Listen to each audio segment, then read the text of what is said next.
반갑습니다. 네.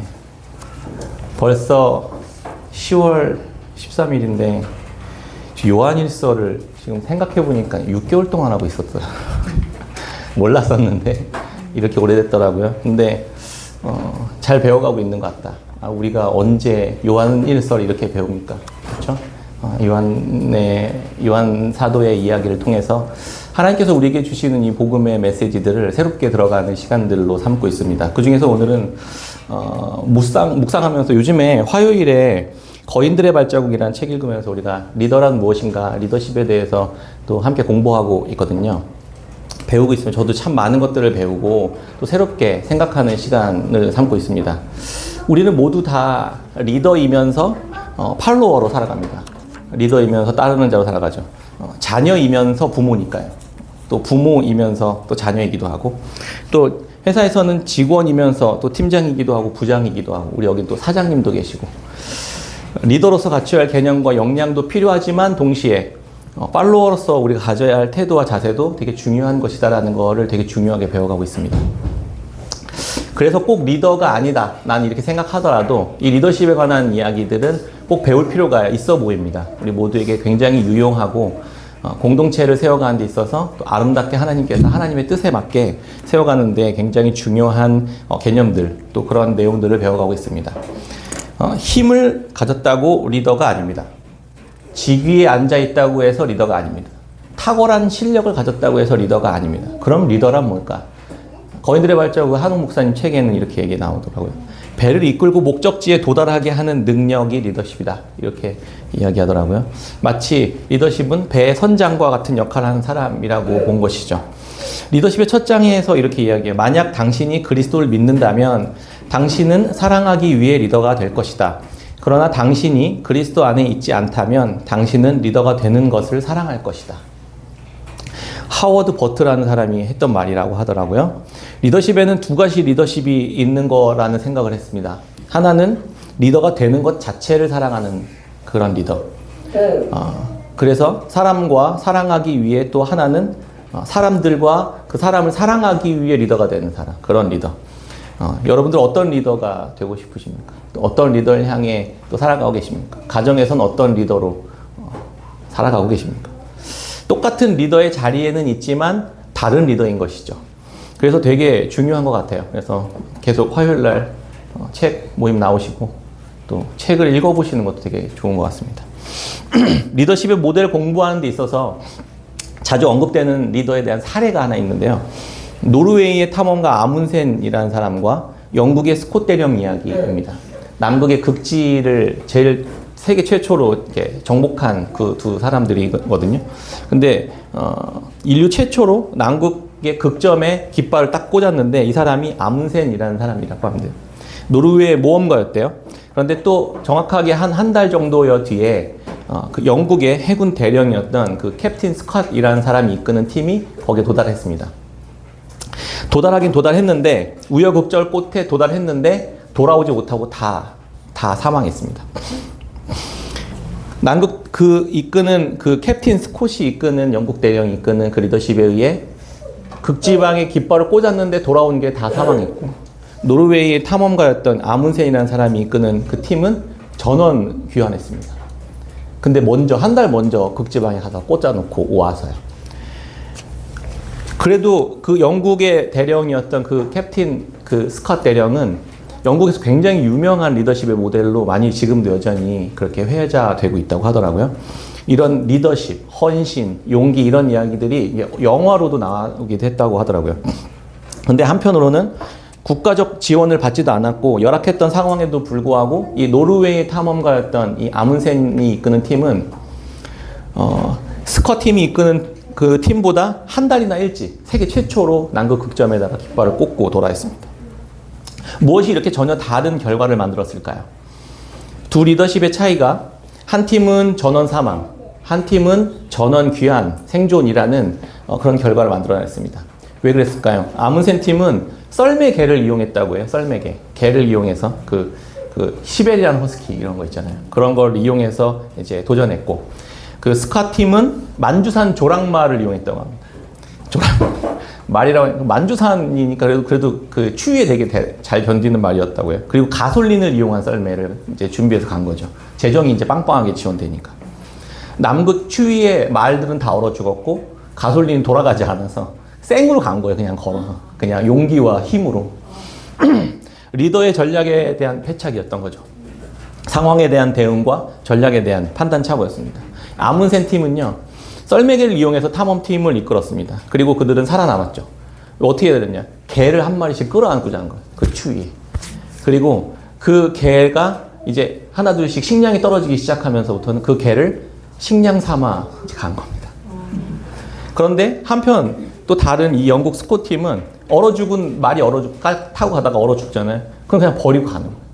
영국인들은 그 개를 잡아먹는다는 건 아시죠? 감옥 갑니다. 못 하는 거야. 그러니까 병 들고 추워서 말이 죽었으면 우리 같으면 육포를 떠가지고 이렇게 딱 식량 삼아서 하면 먹고 살잖아요. 근데 그냥 놓고 또 간 거예요. 가솔린 엔진 또 끌고 가다가 또 멈추니까 그냥 버리고 가고. 누구나 다 승리하고 싶어 합니다. 누구나 다 좋은 결과를 얻고 싶어 합니다. 그러나 좋은 리더, 실력 있는 리더와 함께 속해 있을 때 좋은 결과를 얻을 수 있는 것이구나 이런 생각들을 하게 되죠. 물론 또 함께 좋은 팀원이 팔로워가 되어야만 하기도 합니다. 어떤 리더와 함께 있느냐에 따라서 한 팀은 생존했고 한 팀은 전원 사망했습니다. 여러분은 어떤 리더와 함께 하고 싶으십니까? 명예롭게 도전하고 과감하게 명예롭게 그냥 전사하고 싶으십니까? 아니면 생존에 돌아오고 싶으십니까? 전 생존에 돌아가고 싶더라고요. 그런 리더 있었으면 좋겠다. 리더십에 관해 배우면서 저는 나는 어떤 리더십을 가진 사람인가? 난 어떤 리더가 되어야 하는가에 대한 생각을 좀 진지하게 고민하게 되었습니다. 나의 능력과 실력에 따라서 나와 함께하는 팔로워들이 전원 몰사되는 일을 만드는 리더가 될 것인지 아니면 전원 귀환하는 리더가 될 것인지 혹시라도 나는 그 스캇 대령처럼 그렇게 전원 몰사시키는 리더가 되고 내 인생을 그렇게 마감하면 어떨까 이런 생각에 염려가 되기도 했습니다. 세상에서의 리더십에는 그 핵심에는 권력이 있다고 해요. 국가 정치의 핵심은 그래서 권력입니다. 합법적으로 폭력을 행사할 수 있는 권한이라고 이렇게 하더라고요. 우리 선교사님께서 강의를 해주셨습니다. 세상이 그래서 권력을 가지려고 하는 이유는 합법적으로 폭력을 행사하기 위함입니다. 사람들을 통제하고 자기의 유익을 위해 권력을 사용하고 추구합니다. 그런데 그리스도인이 권력에 대해 생각하는 개념은 전혀 다르죠. 우리는 합법적으로 폭력을 행사하기 위함이 아니라 그 권력을 통해 섬기기 위해 권력을 가지려고 하는 것이죠. 아까도 사랑하기 위해 그 리더가 되려고 하는 사람, 그 후자 말합니다. 그리스도인의 리더십에 있어서 그래서 꼭 갖추어야 할 기본적인 태도가 있습니다. 모든 권력은 선교사님 그랬어요. 되게 이렇게 좋은 개념이었던 것 같아요. 설명. 권력은 만유인력의 법칙과 같다. 그래서 권력을 부정하고는 살아갈 수가 없는 거예요. 우리가 걸어 다니는 것, 건물을 짓는 것 모두 다 그 만유인력의 법칙에 의해서 물리학의 법칙에 의해서 그런 일들을 행하잖아요. 우리가 사람들과의 관계에서도 마찬가지라고 하는 거예요. 권력에 관계없이 그걸 부정하고 건강한 관계를 맺을 수 있는 그런 공동체는 전혀 존재하지 않는다는 겁니다. 그러면 이 권력을 어떻게 사용할 것인가가 너무 중요한 거죠. 하나님께서 권력의 주인이 하나님이시다라고 인정하게 되는 겁니다. 그게 만유인력의 법칙의 기본 정신이라는 거예요. 그러니까 권력은 하나님으로부터 온다. 이게 기본 원칙이라는 겁니다. 부모에게 자녀는 그 권력을 맡겼지만, 그러니까 그거 권력을 가지고 함부로 행사할 수도 있는 자유를 가졌지만 하나님으로부터 왔다는 생각을 하면 그 권력을 함부로 사용하지 않게 되는 것이죠. 자녀들도 마찬가지인 것이죠. 서로가 다 그렇게 하나님으로부터 온 권력을 인정하는 것입니다. 부모에게 있는 그 권력은 하나님으로부터 온 것이구나라는 걸 인정하고 그 권위에 순종하는 것. 이게 바른 권력을 대하는 그 태도라고 하는 것입니다. 결국 교회 안에서 교회를 이끌어 가시는 하나님과 그 아들 예수 그리스도가 우리 교회 안에서도 유일한 권위자이심을 인정하는 것. 그래야 리더십과 팔로우십이 제자리를 잡을 수 있다는 게 이 리더십 강의의 핵심이었습니다. 교회는 특히 하나님과 그의 아들 예수 그리스도께 모두가 다 속한 자들이잖아요. 리더이신 그리스도께서 우리의 공동 목표를 우리에게 세워주셨습니다. 그래서 서로 사랑하라는 계명을 주셨죠. 그리고 그게 우리의 모든 관계의 중심에 놓여지는 기본 그 법칙과 같은 것이 된 것입니다. 교회 리더는 그래서 하나님, 그리스도께로부터 오는 이 공동의 목표, 이 서로 사랑하는 계명을 이루도록 권위를 사용하는 자입니다. 나머지 팔로워들은 그걸 함께 순종하며 그 함께 서로 사랑하라는 계명을 이루어가는 그 둘 다 하나님으로부터 오는 권위, 하나님으로부터 오는 말씀, 서로 사랑하라는 계명을 이루어가면서 그렇게 공동체를 이루어가는 것. 그게 교회가 걸어가야 할 길이라고 우리는 볼 수 있는 것이죠. 이것이 예수 그리스도께서 이 땅에 오셔서 삼위 하나님의 코이노니아, 사귐 안에 우리를 초대하신 이유이고 목적이라는 것입니다. 그게 요한이 우리에게 이야기해주고 있는 거예요. 그럴 때 세상을 이기는 승리를 우리로 하여금 맛보게 하시는 예수 그리스도를 경험할 수 있게 된다라고 오늘 요한서신을 통해 이야기해주고 있는 것이라고 저는 해석했던 것입니다. 어떻게 이런 코이노니아가 그러면 우리로 하여금 세상에서 승리하는 삶을 살아갈 수 있도록 해주는가에 대해서 한번 살펴보도록 하겠습니다. 신약 성경의 대부분을 기록한 사도 바울은요, 우리에게 율법에서 자유케 하는 복음을 주었다고 가르칩니다. 율법으로부터 우리를 자유케 했다.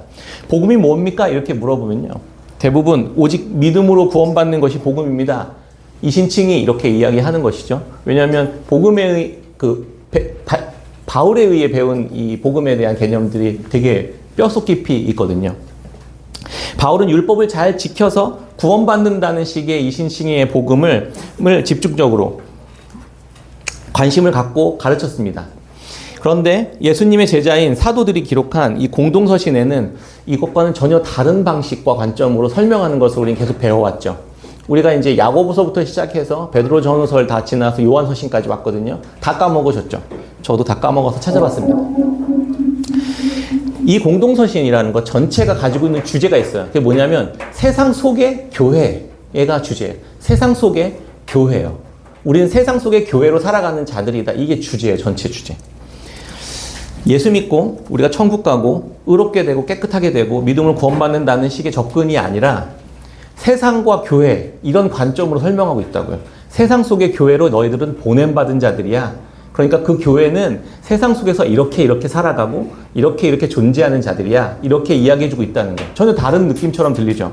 야고보서의 주제는 그래서 하나님과 세상 사이에 선 교회라는 주제를 가지고 있었다고 얘기했죠. 베드로전서는요, 세상 속의 교회였다. 세상 속의 교회. 썩지 않고 항상 살아있는 말씀으로 너희들이 다시 새롭게 거듭나게 되었다. 이렇게 선언하면서 그 거듭난 우리를 세상 속의 교회로 보내셨다. 이렇게 이야기하잖아요. 썩지 않고 더럽지 않고 쇠하지 않는 나라의 유업을 이어받은 자들로 우리를 세상에 보내셨다. 이렇게 이야기하는 거죠. 야고보서는 너희 안에 이미 심겨진 말씀이 너희 안에 이미 있다. 이런 존재로 너희를 새롭게 태어나게 한 자들이다. 이렇게 선언하는 게 그게 복음이라고요. 죄에서 사망, 의로, 이렇게 죽음, 사망에서 생명으로 이렇게가 아니라 너희들 안에 이미 말씀이 심겨져 있으니까 그걸 온유함으로 받아라. 그게 복음이다. 이렇게 이야기하고 있다고요. 썩지 않고 더럽지 않고 쇠하지 않는 영원한 하나님의 말씀을 너희들 새롭게 된 존재들이니까 그 존재들로 회복해서 만들어서 세상에 보냄받은 자들이야. 그러니까 세상은 심판 가운데 놓여졌는데 방주에 탄 것처럼 이렇게 안전하게 너희들이 보호함을 받을 거야. 그리고 약속의 땅으로 인도하실 거야. 이렇게 이야기하는 게 베드로의 이야기였다고요. 그럼 베드로 후서의 주제는요, 교회 속의 세상이에요. 방주에 탔는데 막 풍랑이 막 이런 거, 세상에 그 죄와 더러움과 사망이 막 배 안으로 막 들어오는 거예요. 침몰하게 생겼어요. 왜요? 세상 속에 살아가면서 세상과 동일시 되어버렸습니다. 죄가 다시 우리 안에 들어오기 시작한 거죠. 교회나 세상이나 다를 바가 하나도 없는 상태가 되었더라. 이 문제를 어떻게 해결할 거냐, 이게 베드로 후서의 이야기였다고요. 그래서 요한서신을 넘어오면서 이 문제를 어떻게 해결하시냐, 하나님이 예수 그리스도를 보내셔서 그 예수 그리스도를 통해 하나님의 사랑의 코이노니아 안에 초대함 받아서, 그래서 절대 너희들을 더럽히는 그 문제들을 완벽하게 해결하시는 방식으로 이 문제를 해결하신다. 이게 요한서신의 이야기였다고요. 지금까지 우리는 그걸 배워왔던 겁니다. 예수 믿고 천국 가고, 예수 믿고 이 땅에서 복 받고, 예수 믿고 이 땅에서 잘 안전하게 보호함을 받는 정도의 수준이 아니라, 아시겠죠? 요한일서의 주제는 그래서 세상을 이기는 교회의 해법, 이렇게 정리했잖아요. 세상을 이기는 교회예요. 세상에 대해서 우리가 승리하는 교회로 어떻게 하나님 주셨냐? 코이노니아 주셨다. 하나님과의 사귐을 갖도록 하는 영광스러운 초대 안에 우리를 초대함 받았다. 이렇게 이야기하는 겁니다. 요한복음은 뭐라고 했죠? 요한복음은 생명을 얻게 하기 위한 의도로 기록한 책, 요한복음. 요한서신은 생명을 얻은 생명을 더 풍성하게 하기 위해서 우리에게 주신 말씀이다. 그런데 얘기해요. 생명을 얻었는데 풍성하게 못 누려서 다 망했잖아요. 다 가졌는데, 생명을 다 가졌는데 어떻게 쓸 줄을 몰라. 이걸 어떻게 누리는지를 몰라. 그래서 없는 것과 방불한 것처럼 살았잖아요. 그리스도인들이. 우리가 그렇게 살았습니다. 그러니까 힘들죠. 교회 안에, 그러니까 요한서 시인이 왜 풍성하게 하기 위해, 생명을 더 풍성하기 위해 기록했냐? 왜 이렇게 썼을까요? 교회 안에는 그런 하나님의 백성이 너무 많았던 거예요. 생명을 얻었는데 너무 찌그러져 있는 거예요. 풍성하게 누리지 못하고. 전혀 누리지 못한 채 교회를 또 떠나가는 이들도 너무 많았습니다. 시대적으로 복음을 믿고 따르는 자들은 핍박과 박해를 받는 일들이 되게 많았습니다. 핍박과 박해를 받는 이들이 많았습니다. 그런데 내가 가진 생명이 이 핍박과 박해를 이겨낼 힘이 없는 거예요. 그리고 너무 무기력해 보이는 거예요. 너무 무가치해 보이는 거예요. 그러니까 이거 가지면 뭐하나 이런 생각이 드는 거죠. 차라리 세상이 더 강력하다. 그러니까 세상이 이긴 거죠. 교회를 세상이 이겨버렸습니다. 어떻게 해요? 우리가 가진 게 너무 잘 몰라서, 누릴 줄을 몰라서 뺏겨버린 거예요. 가져놓고도. 오늘날 어떻습니까? 교회도 마찬가지죠. 예수 그리스도를 믿음으로 생명을 얻었지만 이 땅에 살아가는 동안 오늘날 이 첨단 과학과 발전된 세상, 놀라운 기술들이 복음보다 더 뛰어나 보이지 않습니까? 더 능력 있어 보이지 않습니까? 더 화려해 보이지 않습니까? 그러니까 교회에서 사람들이 나가는 거예요. 내가 누린 예수님과 그의 아들 예수 그리스도 안에서 누리는 사귐과 코이노니아, 하나님의 나라의 그 아름다운 사랑과 그 긍휼과 그 놀라운 진리의 말씀이 아무짝에도 쓸모없어 보이는 것처럼 느껴진다 이 말입니다. 제대로 모르니까요. 그래서 요한서 시인을 기록했습니다. 요한일서 1장 3절에 보면요, 이렇게 기록합니다. 우리가 보고 들은 바를 너희에게도 전함은 너희로 우리와 사귐이 있게 하려 함이니 우리의 사귐은 아버지와 그의 아들 예수 그리스도와 더불어 누림이라. 세상을 이기는 승리를 하게 할 텐데 그 첫 시작, 그 무기를 뭐냐면 하나님과 그의 아들 예수 그리스도와 함께 사귐을 갖도록 하게 하는 게 우리의 무기라는 거예요. 그분과 함께 사귐을 가질 수 있는 것, 그분 안에 거할 수 있게 되는 것. 그게 승리의 무기라는 겁니다. 우리가 어떻게 생명을 얻었는지에 관해서 설명하는 거죠.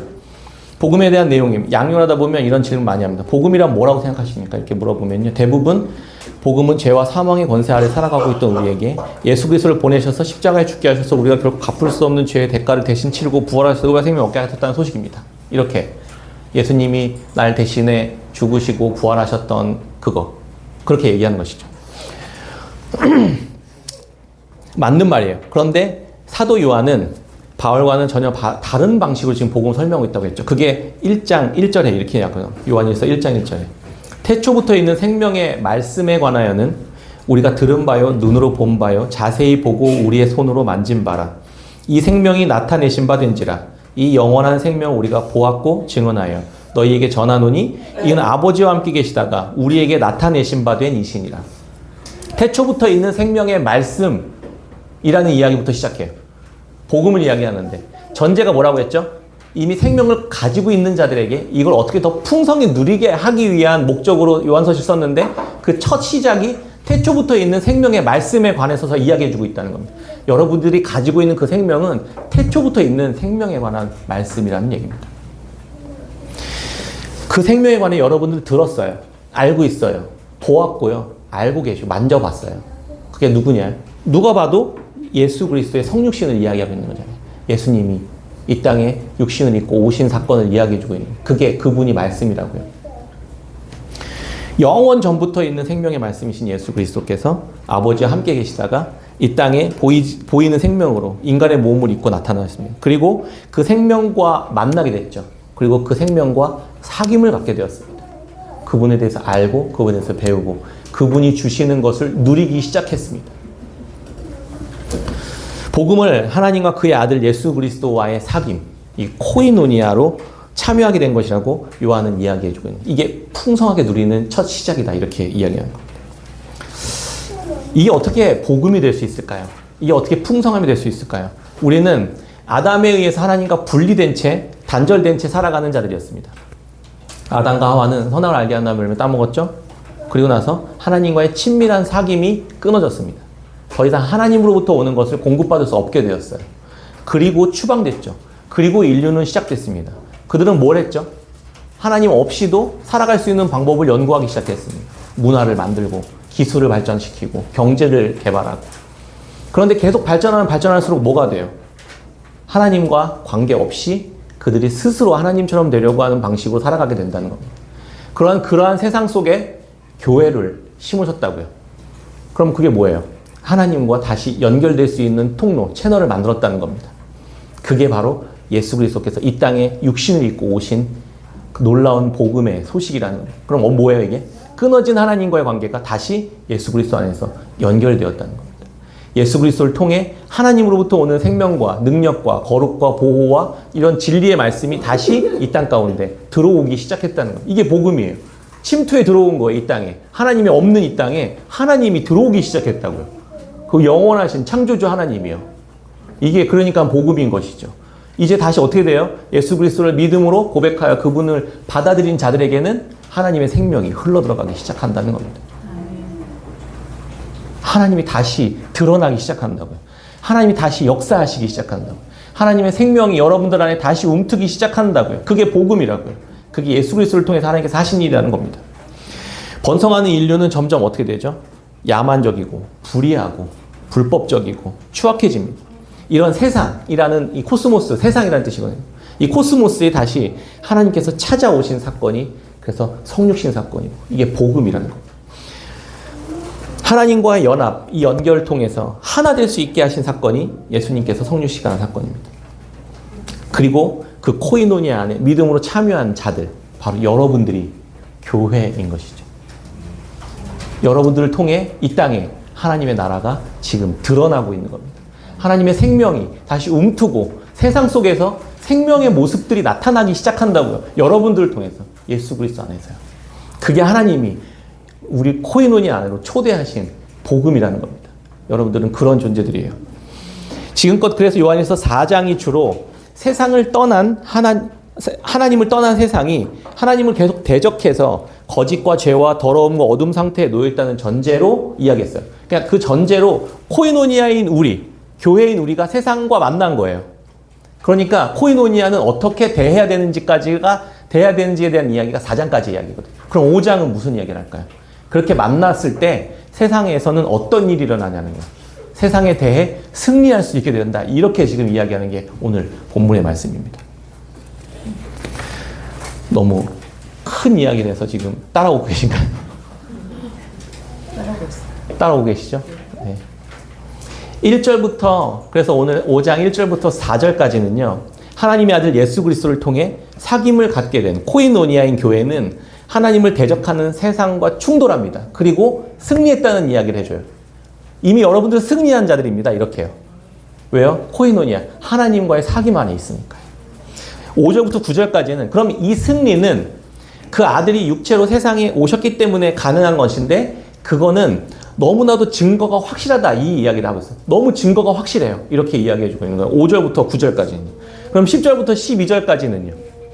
참된 생명이며 영원한 생명은 오직 그 아들 안에 있다. 예수 그리스도 안에만 있다.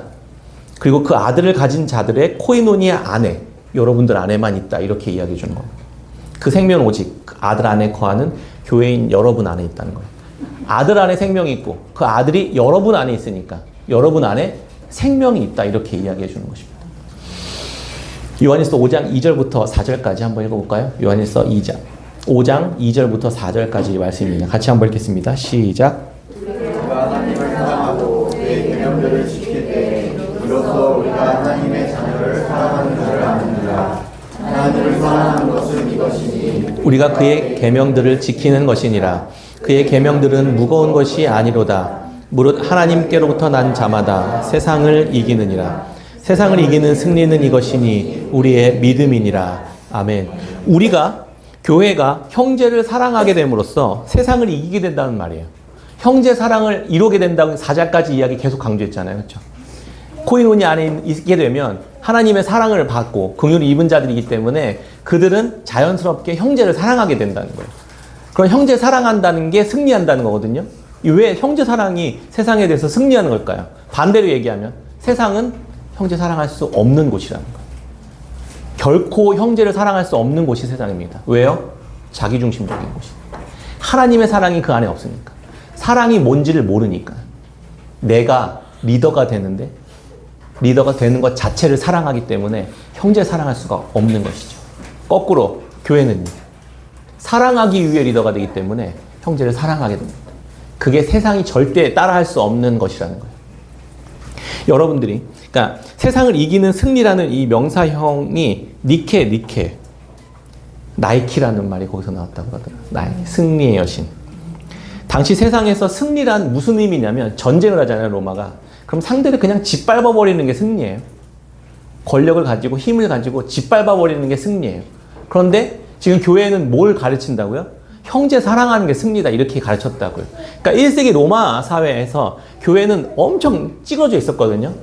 로마가 엄청난 힘을 갖고 있었잖아요. 그러니까 누가 승리하겠어요? 교회와 세상, 로마가 붙으면. 당연히 로마가 승리한다고 생각하겠죠. 그런데 아니라는 거예요, 말씀은. 교회가 승리한다. 승리했다. 실제로 4세기예요. 그 거대한 로마는요, 교회에 의해 몰락했습니다. 교회가 잡아먹었어요. 교회가 잠식했다고요. 어떻게 해요? 형제 사랑으로. 승리한다고요. 교회가 승리합니다.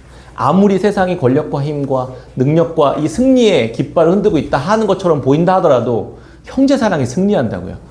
이게 진리의 말씀이 지금 우리에게 도전하고 있는 바입니다. 그리고 역사 속에서 수도 없이 증명해 줬습니다. 2000년이 넘는 시간 동안 교회는 계속 승리해 왔습니다. 어떻게 해요? 형제 사랑을 통해서. 그게 어디서부터 왔어요? 하나님이 이 땅에 임하시는 예수 그리스도를 통해 자기 아들을 내어주신 그 사랑을 통해 그게 이 땅에 임하였다고요. 그걸 가진 자들이 여러분이란 뜻입니다.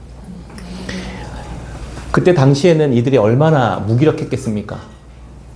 저 거대한 로마 제국을 우리가 형제 사랑으로 승리한다고? 이해가 안 되잖아요. 지금 어때요? 이 거대한 자본주의 시스템 안에서 형제 사랑으로 승리한다고요? 믿어지십니까? 그게 근데 지금 요한이 우리에게 복음으로 선언해주고 있는 이야기라는 것입니다. 요한일서 5장 5절부터 6절 같이 한번 읽어볼까요? 그러면 이 서로 사랑이라는 개념 우리는 어떻게 무슨 방법으로 어떤 능력으로 이길 수 있게 되는가에 대해서 5절 6절에 이야기해 줍니다. 시작. 예수께서 하나님의 아들이심을 믿는 자가 아니면 세상을 이기는 자가 누구냐? 이는 물과 피로 임하신 이시니 곧 예수 그리스도시라. 물로만 아니요 물과 피로 임하셨고 증언하는 이는 성령이시니 성령은 진리니라. 아멘. 세상은 악한 자 마귀의 다스림 아래에 잠시 놓여져 있습니다. 다른 것은 다 능력 있게 해낼 수 있는 것처럼 보이지만 거짓의 아비인 마귀의 다스림 아래에 있는 세상에서는 결코 생명을 살릴 수 없습니다. 왜요? 사랑이 없으니까. 용서할 수 없습니다. 사랑할 수 없습니다. 증오를, 미움을, 원망을, 그 분노를 이길 힘이 없어요. 돈과 권력으로 이 미움과 증오와 원망과 분노를 어떻게 이깁니까? 그걸 사라지게 할 수 있어요? 우리 안에? 그러니까 승리할 수 없다는 거예요. 이 싸움이 무슨 싸움인지 아시겠죠? 선으로 악을 이기는 싸움인 거예요. 전쟁 자체가 다른 전쟁이에요.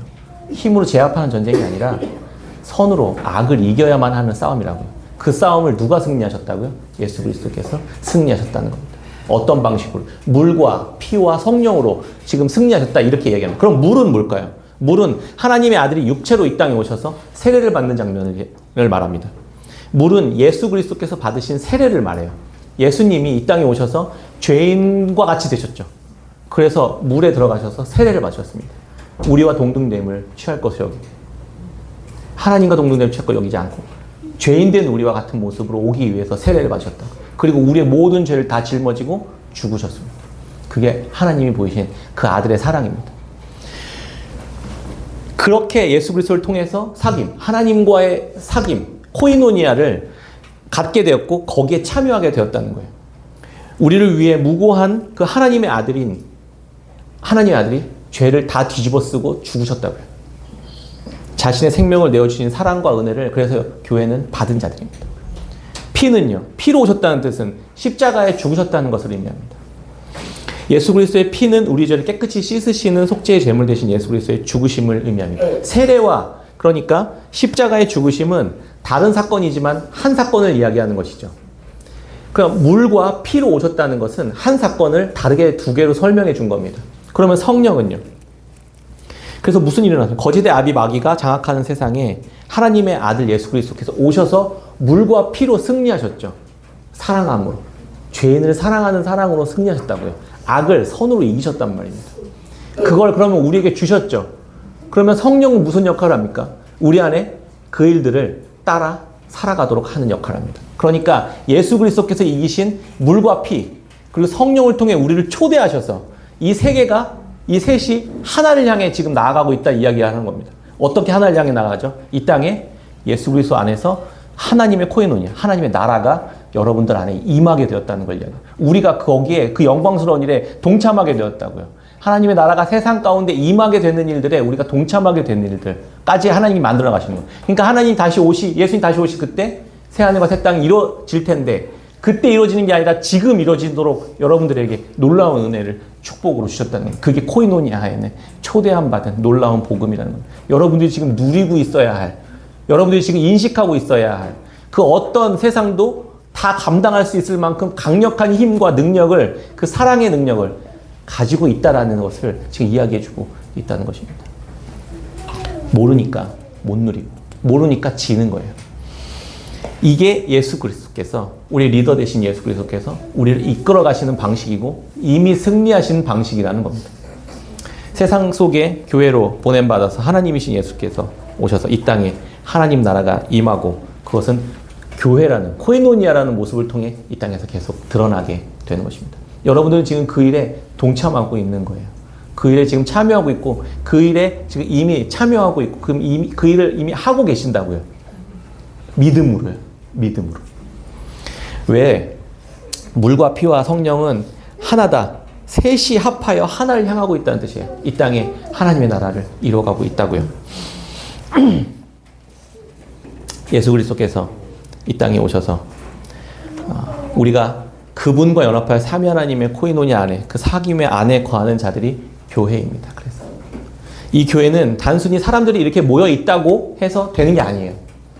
그냥 사람들이 많이 모여서 있다고 예배를 드리는 행위를 한다고 해서 되는 게 아니라고요. 단순히 기도하고 말씀 읽고 헌금하고 예배당에 뭐 밥을 먹는 그런 행위 자체를 하는 게 교회가 아니다 이 말입니다. 이 좀 다른 게 느껴지시죠? 그 안에 임하신 하나님과 함께 사귐과 코이노니아가 코이노니아를 통해 서로 사랑하는 모습들로 드러날 때 그 안에 호흡이, 생기가 불어져 들어간 것과 같은 역할들을 하게 된다는 거예요. 우리 몸을 구성하는 구성 요소는 물이 66%라고 해요. 물이. 단백질이 16%, 지방이 13%. 저는 지방이 좀 더 많은 것 같아요. 무기염류 4%, 탄수화물 0.6%, 기타 0.4%로 구성되어 있대요.